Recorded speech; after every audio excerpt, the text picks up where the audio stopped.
Oke, tapi apa? Tidak harus nanti ku upload ya, sabar aja ya. Oke. Ya silakan. Gimana? Apa keberatanmu tentang Yudas masuk neraka? Kasih argumenmu yang mantap. Oke. Kok bisa? Yudas masuk surga? Surga? Ya bisa lah. Kan sudah dibilang di Matius 19 ayat 28. Ya, bahwa engkau dan aku nanti duduk di atas kerajaan surga 12 orang. Nah, baru diulangi Yesus lagi di Lukas 22 ayat 30 dan ayat 29 dikatakan sudah ditetapkan orang itu juga hak-haknya. Apa yang diperoleh orang itu di surga sudah ditetapkan itu. Oke. Kita fokus dulu Matius 19 ya. Ya. Tidak lompat-lompat kita. Kita lebih intensif ayat ini dulu ya. Ya, sebentarnya aku patahkan kau. Buat. Apa? Sebentarnya aku patahkan kau. Buat apa, Matius? Sama juga, sebentarnya aku patahkan kau. Buatlah, cepatlah. Matius berapa? Kata. Oke. Iya, buktikanlah Matius. Oke. Dari mana alasannya Matius 19 ayat yang ke-27 bahwa itu? Oke, buka Jo. 28. Oh iya. Udah? Dah.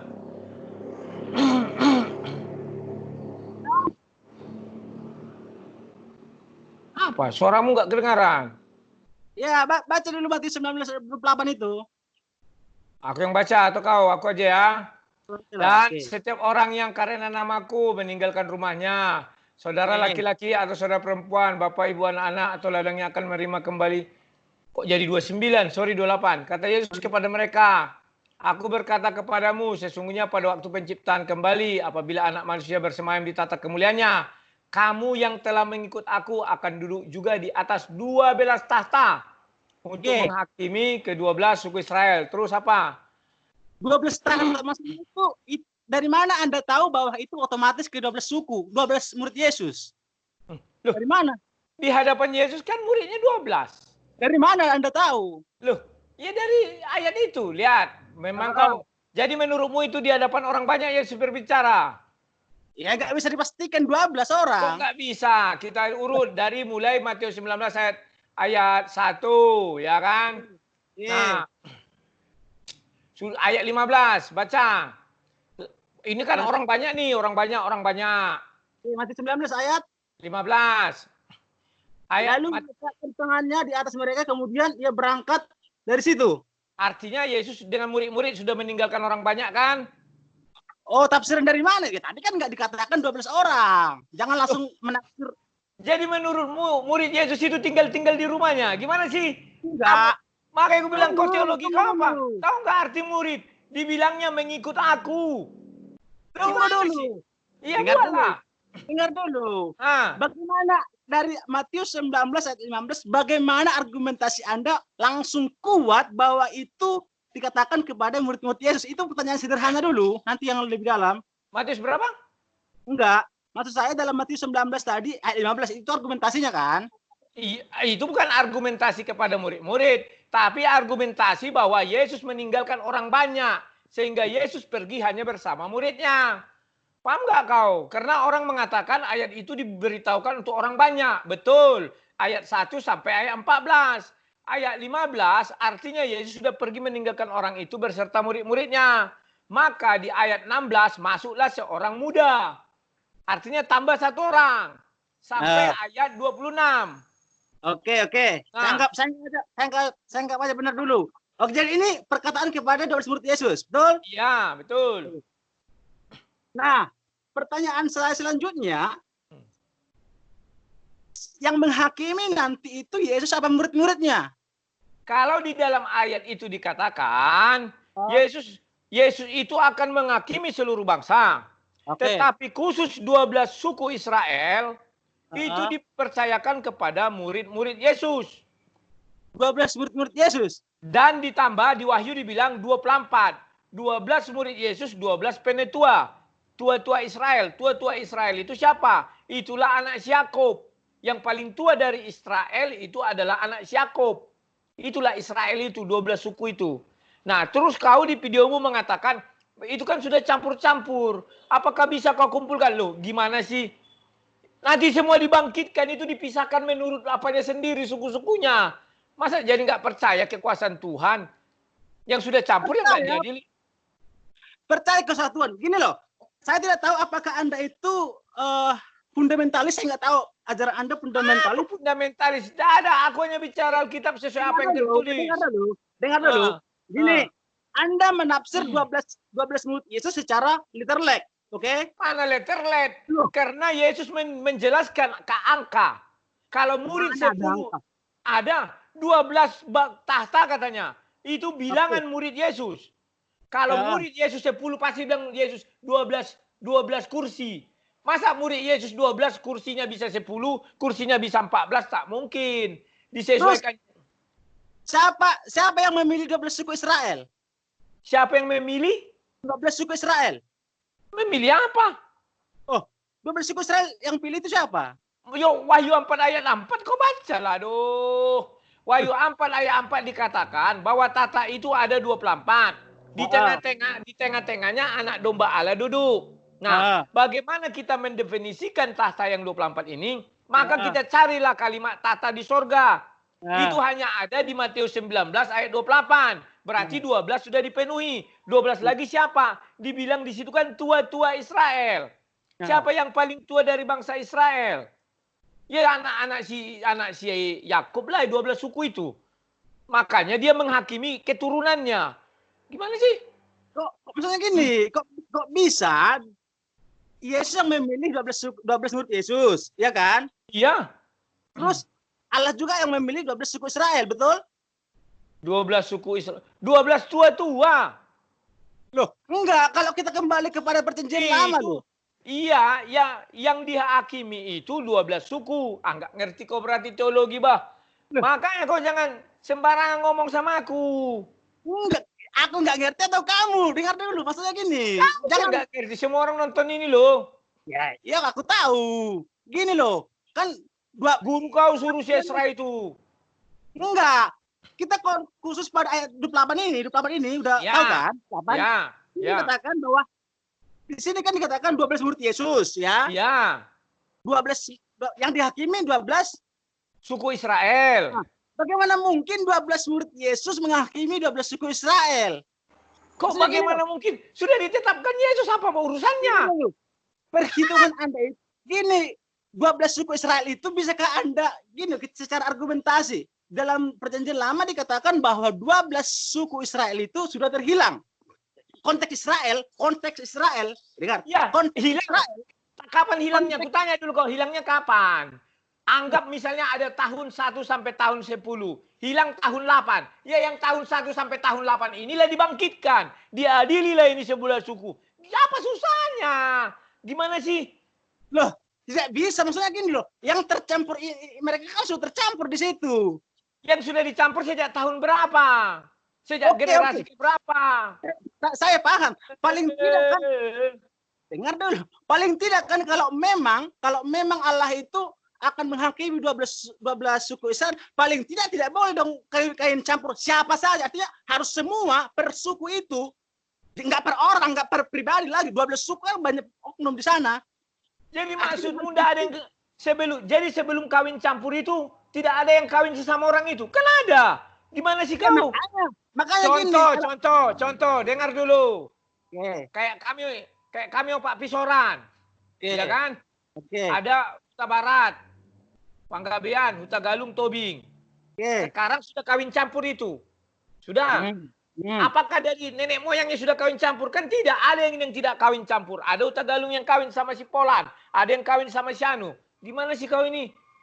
Terus berarti yang dihakimi Allah sebelum terpecahnya kedua kerajaan itu? Iyalah. Yang penting 12 suku Israel. Gimana sih kau?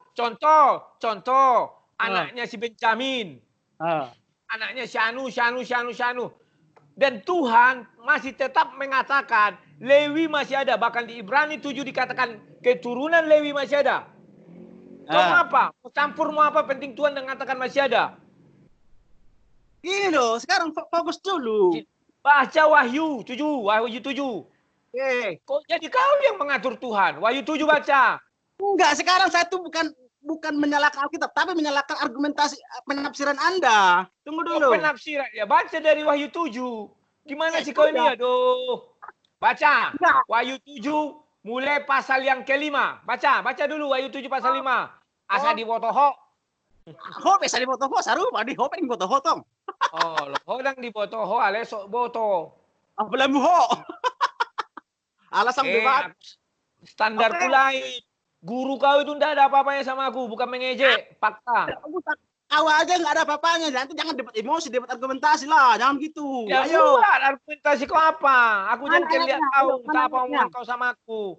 Mana ayatnya? Saya hubungi saya. Wahyu 7, baca Wahyu 7. Ayo, Wahyu 7, Waya. Berapa? Ayat 5. Sampai ayat 8. Kau baca itu. Dari suku Yehuda 12.000 yang diberikan. Dari suku Ruben 12.000, yang dari suku Gad 12.000. Dari suku Asyr 12.000. Dari suku Menasir 12.000. Dari suku Simeon 12.000. Dari suku Lewi 12.000. Dari suku Sakar 12.000. Dari suku Zebulun 12.000. Dari suku Benyamin 12.000. Maksudnya ditanya pula. Kau master tapi tidak tahu maksudnya. Aneh-aneh aja. Itulah itulah jumlah masing-masing suku yang nanti diseleksi oleh 12 murid sama tua-tua itu. Itulah yang nanti dihasilkan. Bagaimana caranya urusan Tuhan, tidak urusanku. Urusanku hanya memberitakan isi Bibel. Sekarang gini, isi Bibel tapi tafsiranmu loh yang sekarang dikritis. Kau aja nggak tahu tafsiranmu, kau bilang. Aneh aja. Janganlah, debat yang bagus, jangan debat emosi. Argumentasi gini loh. Aku emosi karena kau memancing-mancing aku di video kau. Santai kenapa? Mancing. Ayo, terus. Oke, terus gini loh. Pakai dulu logika lah, logika argumentasinya itu. Kalau Allah yang memilih 12 suku Israel, oke? Allah yang memilih. Bagaimana juga Allah yang memilih 12 murid Yesus ini akan menghakimi 12 suku Israel. Sama-sama dipilih loh. Satu dipilih, inilah kau nggak paham. Satu dipilih jadi hakim. Dengar dulu, satu dipilih jadi hakim. Yang satu lagi dipilih oleh hakim. Gimana sih kau? Hakim itu yang memilih 12 ini, suku Israel ini. Masuk. Nah. Enggak. Dari perjanjian lama, Allah yang memilih 12 suku Israel. Iya, dipilih untuk apa? Beda konsep. Itu untuk di surga nanti. Sementara 12 suku Israel yang dipilih itu untuk apa? Harus tahu konsep, harus tahu urutan peristiwa. Oke, dah. Kau semangat. Kau mangat jo sering urut-urut mereka. Memang buruk. Aku terus terang sama kau ya. Kau bilang aku salah, aku udah bilang paling anti mendengar kata salah. Kalau kau bilang aku keliru, aku terima. Sekarang suruh. Dibilangnya aku salah-salah. Suruh dia berhadapan sama aku. Kulibas. Nggak usah. Kita aja. Kau aja tidak mampu. Apa yang aku bilang aja kau tidak mengerti. Patahkan dulu argumentasi saya, bro. Sudah patah argumentasimu. Dengar. Santai. Dengar. Sekarang aku tanya sama kau. Apa? Ya kau jelaskanlah menurutmu apa 12 tahta itu. Iya terbalik. Sekarang kita terbalik. Kau jelaskan apa menurutmu 12 tahta itu. Apa jabatan hakim itu. Terangkan sama aku. Yang mana ayat 28? Iya. Dan itu diulang di Lukas 22 ayat 29 sampai 30. Itu kata hakim di situ dalam bahasa aslinya itu memakai kata apa ini? Kata krimo. Artinya bukan menghakimi seperti yang dilakukan Yesus. Oke? Bukan menghakimi seperti itu. Tapi dalam arti sebagai perwakilan dalam dunia ini bukan menghakimi. Yang menghakimi itu Yesus. Perwakilan dalam dunia. Dunia apa lagi kau bilang? Dunia lain. Oh, dunia. Mana ada dunia lain? Yang benar aja kau. Orang itu sudah di surga. 29:28. Cek dulu bahasa asli kata hakim ini. Ya, aku udah buka ini. Bahasa aslinya. Biar ku katakan sok-sokan kalian bahasa asli. Sebentar. Ku bukakan dulu. Kita bisa menanggapi orang. Tapi jangan terlalu. Kayak mana kalian itu ya aku bilang. Jadi sakit hati kayaknya kalian sama aku. Pecah kembali yang bikin kamu. Dia apa? Kau lah cara debatnya itu loh, masa dibatas kayak gitu, dibatas. Kok cara debatnya? Aku mendebat orang sesuai pernyataan dia. Lah kalian tak berani debat aku. Kalian monolog. Sekarang bukan dulu, lawan dulu diskusi argumentasiku itu loh. Argumentasimu tidak ada. Yang mana mau kau tanyakan ini? Untuk menghakimi ke-12 suku Israel atau menjadi hakimnya. Duduk di atas tahta untuk menghakimi. Ayat ini kodeknya 2919. Krino. Apa yang mau kau katakan dengan krino? Kata krino di situ bukan menghakim seperti yang dilakukan Yesus. Loh, kok seperti itu? Ini sudah jelas itu artinya, ha? Menghakimi, dihakimi, yang menghakimi hukum. Kau pakai TB lah. Apa ya TB? Alkitab ini, sabda, biar tahu kau. Enggak. Jadi penghakiman yang dilakukan 12 murid Yesus sama dengan penghakiman yang dilakukan Yesus. Khusus untuk 12 suku Israel, mereka diberi hak. Sudah kubukakan sama kau Wahyu 7. Argumenmu apa mengatakan itu tidak sama? Mana ayatnya? Kasih ayat. Coba kita fokus dulu sama ayat tadi, fokus dulu. Iya, pendukung ayat pendukungmu apa? Enggak ada. Aku sudah kasih pendukungku. Wahyu 7. Ayo. Tadi itu Matius 19 tadi, fokus. Oke, baca ayat 30. Oke? Ini kan bacalah. Oke. Aku namu baca, pun aku baca udah lomo-lomo, udah buha. Udah baju tongan. Bacalah. Aku di sini mendengar terus. Kayak gitu. Jangan gitu ya. Ya ganti-gantian membaca lah. Aku udah membaca tadi. Gimana sih? Tadi punyamu aku baca kayak mana? Oke, sudah mengalah. Ya, yang mana? Iya belum senang. Matius 19, coba baca itu 30. Supaya lihat konteksnya. Apa? Matius 19 30. Nah, kau mau bahasa asli atau bahasa apa? Bahasa Indonesia dulu, bisa baca dulu bahasa aslinya. Kadang aku geram ya. Tetapi banyak orang yang terdahulu akan menjadi yang terakhir. Dan yang terakhir akan menjadi yang terdahulu. Oke. Urusannya apa? Oke.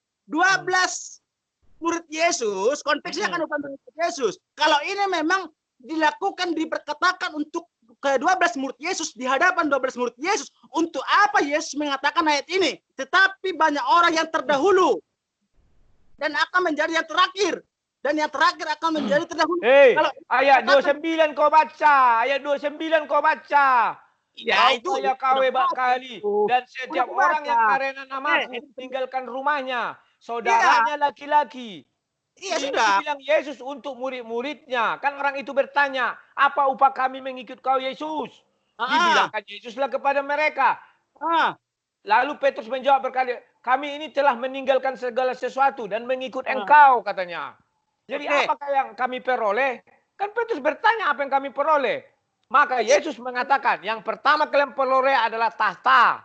Karena sudah. Baru dijelaskan Yesus. Yang kedua, setiap orang yang karena namaku meninggalkan rumahnya, saudaranya laki-laki, atau saudara perempuan, bapak, ibu, anaknya, dan ladangnya akan menerima kembali 100 kali lipat dan akan memperoleh hidup kekal. Ini baru untuk semua manusia sampai sekarang. Siapa yang mengikut Yesus sekarang, inilah dikasih. Tetapi tahta itu tidak untuk semua orang. Hanya untuk orang itu. Bedakan kalimatnya itu. Iya, kan tadi kan sepakat. Saya tahu. Sepakat tadi bahwa ini kan perkataan kepada 12 murid Yesus kan. Cuma kan udah meninggalkan banyak tadi kan. Iya. Berarti dia berkata-kata kepada murid Yesus. Konteksnya ini upah mengikut Yesus. Ya, betul. Apalagi artinya ini kan berkata, kalau memang Yesus sudah pasti akan memiliki 12 kerajaan ini, ngapain lagi Yesus? Tetapi banyak orang yang terdahulu yang dipilih Yesus yang sudah duluan. Ngapain lagi Yesus ngomong kayak gitu? Bukan hanya untuk itu, untuk masa sekarang pun itu berlaku. Contoh, ada orang Kristen KTP, dia duluan Kristen. Tapi ada orang yang memeluk agama Kristen bertobat, dia dari Islam kayak Saifuddin Ibrahim. Dia bisa jadi lebih terdahulu daripada orang-orang Kristen yang terlama. Gak tahu kau, aduh, sudahlah.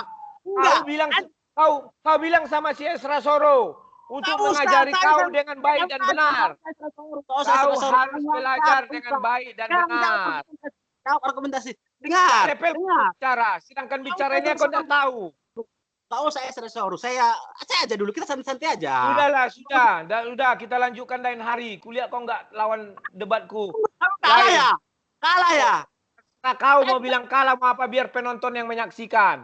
Oke, selamat siang. Sampaikan kepada Syesra Soro, kutunggu dia berdebat live. Karena dia sudah mengatakan aku salah. Aku paling benci kalimat salah. Jawab dulu. Ayat 30 ini, bro. Sampai otakmu, sudahlah. Oke ya, jangan kau sakit hati. Kita akan berjumpa lagi di lain waktu. Sampai jumpa. Oke.